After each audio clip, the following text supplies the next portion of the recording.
नमस्ते, Vande Mataram. Revolution India channel पर आप सबका हार्दिक स्वागत, अभिनंदन। दर्शकों, जैसा कि हर बार मैं एक वायदा करता हूँ, किसी ना किसी ऐसी ख़ास शख्सियत से मुलाकात कराऊंगा और आज के हमारे ख़ास मेहमान जाइट कॉन्वेंट स्कूल के ऑनरेबल प्रिंसिपल श्रीमान आशुतोष शर्मा जी हैं। सर, आपका रिवॉल्यूशन इंडिया चैनल पर हार्दिक स्वागत, अभिनंदन। जी वेद प्रकाश जी, आपके रेवोल्यूशन इंडिया चैनल के सभी दर्शकों को मेरा हार्दिक नमस्कार।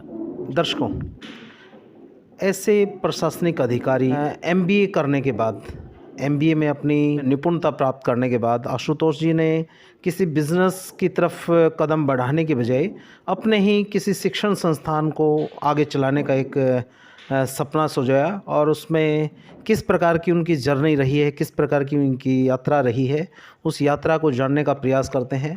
आशुतोष जी, आपने एमबीए किया पोस्ट ग्रेजुएशन में, उसके बाद आपके पास ढेरों अवसर थे, आप किसी मल्टीनेशनल कंपनी की तरफ जा सकते थे, लेकिन आपने टीचिंग ही लाइन को क्यों चूज़ किया और एज ए बतौर प्रिंसिपल आप लगातार कई वर्षों से यहाँ सेवाएं दे रहे हैं। दर्शक जानना चाहते हैं कि शिक्षा से जुड़ाव ही किस प्रकार आपका रहा। जी आशुतोष।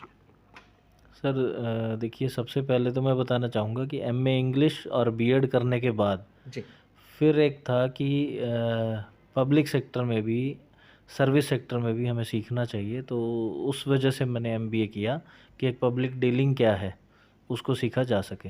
जी तो वो मैंने मार्केटिंग और फाइनेंस से किया एमबीए। जी उसके आफ्टर कि आपका सवाल है कि आपने टीचिंग लाइन में जाने का क्यों सोचा, जी तो टीचिंग लाइन में जाने के लिए मुझे सोचने की ज़रूरत नहीं थी। मेरे पिताजी का 50 साल का एक्सपीरियंस जो है जी वो मेरे साथ खड़ा था, और अगर मैं लाइन को चेंज करता हूँ तो शायद नहीं, 100% मेरा डिसीजन गलत ही रहता। जी तो मैंने बिना, इसमें सोचने वाला कोई विषय नहीं है, क्योंकि ये हमारे परिवार के एक एक अंग में है कि हाँ, एजुकेशन के लिए ही काम करना है, और तभी मैंने इस प्रोफेशन को चुना। जी दर्शकों, आशुतोष जी ने जिस प्रकार से बताया, कोई भी डिसीज़न जो होता है व्यक्ति का, उस डिसीज़न को लेने में उनके परिवार के जो अनुभव का फ़ायदा भी उसमें एक अहम कड़ी के रूप में काम करता है।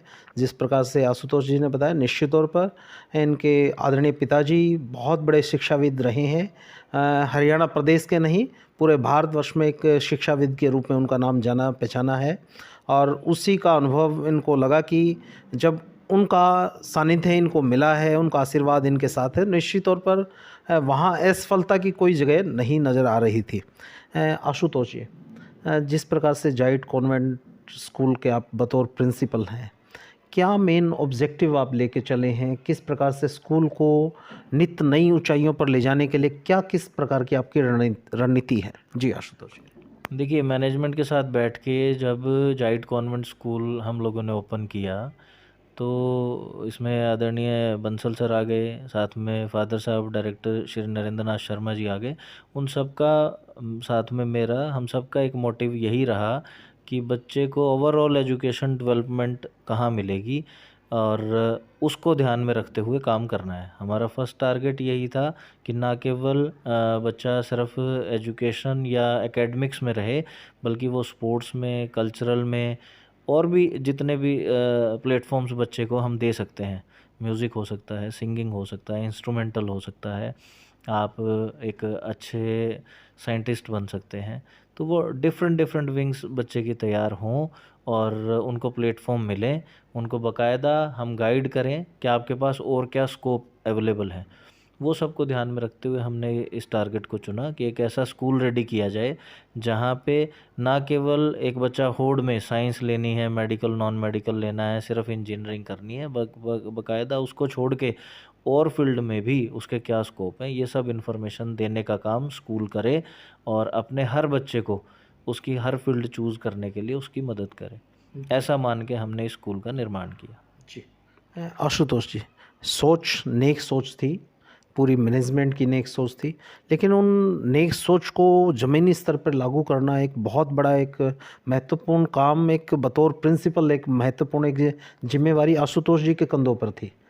जब आपने शुरुआत की उस समय दाखिला संख्या कितनी होगी, और वर्तमान में क्या दाखिला संख्या आपके पास छात्र छात्राओं की है, और समय समय पर आप किस प्रकार से गेस्ट लेक्चर, जिस प्रकार से हमें पता लगा है कि इसरो के जो साइंटिस्ट विक्रम जी थे, विक्रम मौर्य जी थे, उनका भी गेस्ट लेक्चर आप लोगों ने प्रयास किया यहाँ समय समय पर अनेकों गेस्ट लेक्चर, ताकि बच्चों का उनकी इंटरेस्ट के हिसाब से, उनकी रुचि के अनुसार उनको एक प्लेटफॉर्म अवेलेबल कराया जा सके, और उनको एक रोल मॉडल के रूप में लोगों को दिखाया जा सके कि आपका ये भी एक स्थान जीवन में एक आपका लक्ष्य निर्धारित हो सकता है।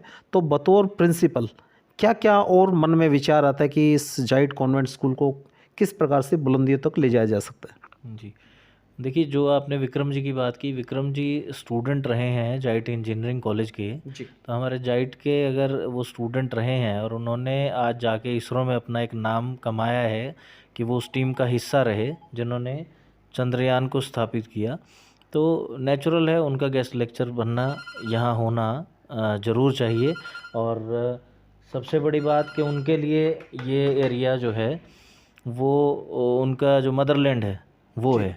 जैसे ही हमें पता लगा कि वो जींद विज़िट करेंगे तो हमने उनसे टाइम लिया, उनका स्कूल में भी लेक्चर कराया, उनका कॉलेज में भी लेक्चर कराया। जी। और रही बात गेस्ट लेक्चर्स की, तो डिफरेंट विंग्स में जो भी अपने आप में वहाँ अलग अलग एचओडीज़ हैं या उस फील्ड के जो भी महारथी हैं, हम उनको बुलाने का प्रयास करते हैं ताकि बच्चों को उनसे सीखने को मिले कि क्या उनकी डेडिकेशन रही, क्या उनके शुरू में स्टडी को लेके मायने रहे और उन्होंने कैसे इस टारगेट को अचीव किया। जी। तो मैं ये मानता हूँ कि डिफरेंट लोग आके जब उस प्लेटफॉर्म पे ये बताएंगे कि बच्चों आपकी तरह हम भी कभी इसी तरह स्कूल का हिस्सा थे, लेकिन हमारे टीचर्स, हमारे पेरेंट्स और हमने मिलके जब ये प्रयास किया कि मुझे लाइफ में कुछ बनना है, कुछ करके दिखाना है, तो उसके लिए क्या डेडिकेशन चाहिए, जी। वो सारी बातें जब भी वो अपने गेस्ट लेक्चर्स में रखते हैं, मेरा ये मानना है पर्सनली उससे बच्चों को एक मोटिवेशन मिलता है और कहीं ना कहीं वो भी अपनी लाइफ में अपने गोल सेट करते हैं। जी। तो इसी वजह से हम इन लेक्चर्स को प्रमोट करते हैं। जी। तो अभी नया सेशन स्टार्ट होना है आशुतोष जी, किस प्रकार की जाइट कॉन्वेंट स्कूल की मैनेजमेंट और फैकल्टीज़ और किस प्रकार की नए छात्रों के तैयारी स्वागत के लिए किस प्रकार से जाइट कॉन्वेंट स्कूल तैयार बैठा है उनके स्वागत के लिए? देखिए जाइट कॉन्वेंट स्कूल पहले भी और आज भी उसी तरीके से तैयार है जिस तरीके से हम अपने हर बच्चे का ओवरऑल डेवलपमेंट करना चाहते हैं। जी। अभी हमने 1.5 to 3 इयर्स के लिए एक किंडरगार्टन जो है वो ओपन किया है। जी। उसमें आप अपने बच्चे को हमारे पास ड्रॉप करेंगे और पूरी तरह अगर आप वर्किंग पेरेंट्स हैं तो आप पूरी तरह बेफिक्र होकर उस बच्चे को यहाँ हमारे पास छोड़ सकते हैं। जी। उसके बाद बच्चे के लिए एक ऐसा प्लेटफॉर्म अवेलेबल है जो आपको अगले 12 साल तक, 15 साल तक सोचने के लिए मजबूर करता है कि यहीं पर मेरे बच्चे का एक डेवलपमेंट मुझे नज़र आ रही है। जी। तो ऐसा एक प्लेटफॉर्म दे रहे हैं। रही बात इंडिविजुअल अगर किसी बच्चे की बात करूं, स्पोर्ट्स में यहाँ पे आपके पास स्कोप है। जी। हम यहाँ स्पोर्ट्स में आपके बच्चे को गोल्ड या सिल्वर मेडल देने के लिए नहीं, जी। फिजिकल आपका बच्चा फिटनेस कहाँ उसका मायने रखता है, उसके लिए हर बच्चे का एक गेम खेलना कंपलसरी है और उस गेम को चूज़ करने के बाद आप 6 मंथ तक लगातार उसी गेम को खेलेंगे। जी। वो एक ट्रैक रिकॉर्ड बताता है कि मैं अगर लगातार 6 मंथ से बास्केटबॉल खेल रहा हूँ तो 6 मंथ के आफ्टर या तो मैं उस गेम को ड्रॉप करूँगा किसी रीज़न से, जी। और वो भी पेरेंट्स की परमिशन से होगा, जी। वरना आप उसी गेम को अपना कैरियर बनाइए। कोई बच्चा है कि 50 बच्चे खेल रहे हैं, आपको लगता है कि 2 बच्चे 4 बच्चे इस बास्केटबॉल में अच्छा कर सकते हैं, तो नेचुरल है वो अपना कैरियर प्लेटफॉर्म बनाए उसे, वरना एक फिजिकल डेवलपमेंट के लिए मेरा मानना है हर बच्चे को गेम खेलना चाहिए। जी। तो इसी तरह हमारे पास 6 गेम्स अवेलेबल हैं, उनमें हम अपने बच्चे को डिवाइड करते हैं। इंस्ट्रूमेंटल आपका सिंगिंग का ये सब हमारे पास अवेलेबल हैं। Physics, chemistry, bio, geography, mathematics, ये सब लैब्स, कंप्यूटर लैब्स, ये सब अवेलेबल हैं। यहाँ हर बच्चे को इंडिविजुअल ट्रेन किया जाता है और मेरा मानना है कि शायद मैं तो बहुत कुछ यहीं के बारे में अच्छा बताऊँगा। जी। पेरेंट्स जो भी अगर ये चाहता है कि अपने बच्चे के लिए उसके मन में कोई भी ऐसा एक डाउट है कि मुझे अपने बच्चे के लिए एक बार विज़िट करना चाहिए, तो वो प्लीज़ आएँ और विज़िट करें और आप खुद देखें कि जो मैं बता रहा हूँ क्या वो अवेलेबल है या नहीं, उसका निर्णय पेरेंट्स करें। जी। आशुतोष जी, हमने बहुत अनेकों स्कूलों में अनेकों डिग्निटरीज़ के इंटरव्यू किए, बहुत एक्सपर्ट लोगों के भी इंटरव्यू किए। एक चीज़ निकल के आती है, बहुत स्कूलों में साइंस विंग होती है, साइंस लैब होती है, लेकिन उन लैब इक्विपमेंट्स का ना तो प्रॉपर यूज़ हो पाता है, ना केमिकल अवेलेबल होते हैं, ना वो टीचर उस लेवल से करा पाते हैं। तो क्या जो हमारे पास साइंस टीम है या जो साइंस की जो लैब्स हैं जितनी हैं, वो वेल इक्विप्ड हैं?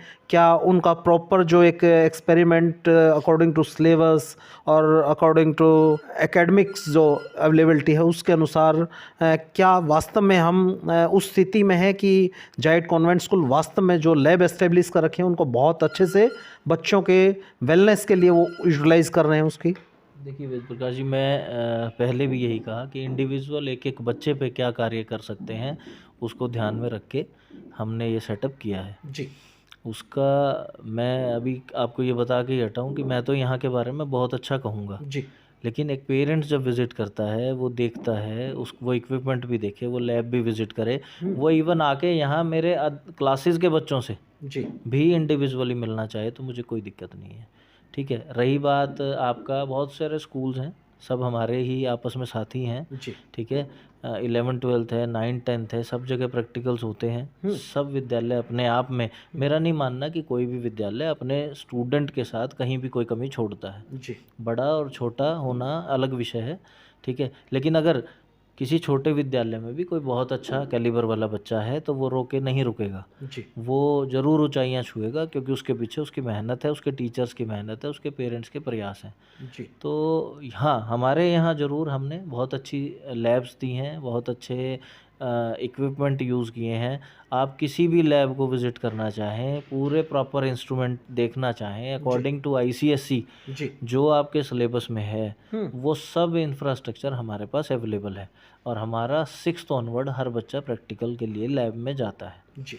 ना केवल हम 9 to सभी प्रैक्टिकल्स कराते हैं जो उसके आने वाली लाइफ में काम आएंगे। जी। आशुतोष जी, मैं जब भी इंटरव्यू करता हूँ, एक विषय मैं हर बार एक मैनेजमेंट के सामने या उसकी अथॉरिटी के सामने मैं रखता हूँ, क्योंकि कोई भी स्कूल है वो सामाजिक सरोकार के बगैर वो अधूरा होता है। वो जिस ऊंचाई को प्राप्त करना चाहता है कोई भी स्कूल या मैनेजमेंट या इंस्टीट्यूशंस, बिना सामाजिक सरोकार के उस उपलब्धि को प्राप्त नहीं कर सकता। तो उस स्थिति में जायट कॉन्वेंट स्कूल किस प्रकार से सामाजिक सरोकार से भी जुड़ा है, किस प्रकार से जो डिज़र्विंग बच्चे हैं लेकिन किसी न किसी आर्थिक तंगी की वजह से वो जब स्कूल के पढ़ाई से वंचित रह पाते हैं, तो उस स्थिति में कोई इनिशिएटिव जायट कॉन्वेंट स्कूल उठाता है कि इस प्रकार के योग्य बच्चे जो पढ़ाई में अच्छे हैं और किसी आर्थिक तंगी की वजह से वो पढ़ाई ना कर पाएँ, उस स्थिति में कोई किसी प्रकार का ईयरली कोई टेस्ट, जिस कॉम्पिटिटिव टेस्ट जिसके बेस पे उनको कुछ फ़ीस में रिलैक्सेशन मिल पाए, ऐसा कोई इवेंट आप ऑर्गेनाइज़ करते हैं सर? देखिए, हम एक स्कॉलरशिप टेस्ट ऑर्गेनाइज करते हैं, on the spot scholarship admission test है वो। जी। और उसमें अगर आपका बच्चा हमारे टेस्ट में 90% अबव स्कोर करता है, जी। या वो बोर्ड क्लासेस में अबव 90% लेके आता है, तो वहाँ पे एक हम 10,000 का डिस्काउंट बच्चे को करते हैं ओवरऑल डेवलपमेंट में, जो उसका चार्जेस एक अदर बच्चे का है। जी। मान लीजिए किसी का 50,000 बनता है, तो अगर वो बच्चा अबव 90% है और बोर्ड क्लासेस में उसका रिजल्ट है, और कहीं एक वीकर सेक्शन के रीज़न पे वो बच्चा अपनी स्टडी अच्छे से ना कर पाए, तो वो हम ऐसा कमी नहीं होने देते। वहाँ पे हम 10,000 रुपये का बच्चे को अदर डिस्काउंट पे करते हैं, और वो डिस्काउंट सिर्फ बच्चे के कैलिबर के लिए है, वो ना तो आपके लिए है, ना मेरे लिए, ना किसी जान पहचान के लिए, वो सिर्फ और सिर्फ है तो उस बच्चे की कैलिबर के रीज़न पे। तो ऐसा हमारा प्रयास है। जी। चलिए आशुतोष जी, जाते जाते जो लाखों लोग आपको देख रहे हैं चैनल के माध्यम से, उनको जो स्टूडेंट्स सुन रहे हैं, उनको कोई संदेश आप देना चाहें ताकि जीवन में सफलता को प्राप्त कर पाएँ, ऐसा मूल मंत्र बताते चलें आशुतोष जी। एक ही मूल मंत्र है सर, कि लगातार प्रयास करते रहिए, सही का साथ ना छोड़िए, जो गलत है उसका अपोज करिए, और अपनी लाइफ में अपना टाइम टेबल बहुत अच्छा सा सेट करिए। क्योंकि टाइम टेबल के बिना, आपकी एक रेगुलरिटी के बिना, आपके डिसिप्लिन के बिना कुछ भी पॉसिबल नहीं है। और डिसिप्लिन में रह के आप लगातार अगर किसी भी प्रयास को करते रहेंगे, तो मेरा ये मानना है कि आप उस चीज़ तक ज़रूर पहुँचेंगे। अगर कोई कमी रह भी गई तो वो हमारी अपनी कमी होती है कि हम कहीं ना कहीं जाके, कई बार है कि आप उस समय प्रयास छोड़ देते हैं जब आप मंजिल के बहुत नज़दीक जी, होते हैं, जी। लेकिन हमें हारना नहीं है, क्योंकि जो लगातार प्रयास करता रहेगा उसके पास मेरा मानना है कि एक्सपीरियंस इकट्ठा होता जाएगा और वो एक दिन उस प्रयास को सफल कर देगा। चलिए सर, आपने कीमती समय दिया, उसके लिए आपका हृदय से आभार। और मैं दर्शकों को इसी सोच और इसी विचार के साथ छोड़े चलता हूँ, जिस प्रकार से आशुतोष जी ने, ऑनरेबल प्रिंसिपल जाइट कॉन्वेंट स्कूल, बड़ी बेबाकी से, बड़ी साफ गोई से हर बात का जवाब देते चले और एक पेरेंट्स को चैलेंज भी देते चले। इसको मैं चैलेंज इसलिए कह रहा हूँ कि अपने बच्चों के उज्जवल भविष्य बनाने के लिए आपको उन्होंने चैलेंज दिया कि आप आइए, हमारे स्कूल को देखिए, विजिट कीजिए, और जब आप इन सब सुविधाओं से, जो स्कूल एक अच्छे स्कूल में एक अच्छे टीचर, अच्छी लैब और अच्छी फैकल्टी की जो सुविधाएं होनी चाहिए, वो सब सुविधाएं इनके पास हैं। निश्चित तौर पर यहाँ बच्चा यदि दाखिला लेता है तो उसका उज्जवल भविष्य नज़र आता है। इसी सोच और इसी विचार के साथ देखते रहिए रिवॉल्यूशन इंडिया। फिर किसी अन्य दिन किसी खास शख्सियत से मुलाकात कराएंगे। जय हिंद, जय भारत, वंदे मातरम।